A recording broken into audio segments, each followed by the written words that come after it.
ঢাকা মেডিকেলের ওয়ার্ডে হাঁটাহাঁটি করলে বিচিত্র সব ট্র্যাজেডি চোখে পড়বে। কাউকে দেখবেন অসুস্থ স্বামীকে নিয়ে মাসের পর মাস পড়ে আছেন, কেউ বা সন্তানকে সুস্থ করবার জন্য এসেছিলেন, বাড়ি কবে ফিরবেন এখনও জানেন না। এই হাসপাতালে ভর্তি থাকা অনেক মানুষই নিম্ন আয়ের হতদরিদ্র মানুষ। নিজের সর্বস্ব নিয়ে সুস্থ হবার জন্য এসে ঔষধ আর টেস্ট তো আছেই, সাথে হয়তো দালালের হাতে সব খুইয়েছেন।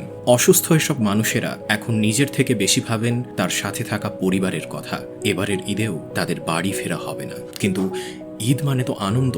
সেই আনন্দকে ভাগাভাগি করতেই হেল্পিং হ্যান্ড ফর নিডি এর প্রজেক্ট রুটি মাংসের স্বাদ। 500 রোগী ও তার পরিবারকে দেওয়া হবে কুরবানির রান্না করা মাংস এবং রুটির প্যাকেট।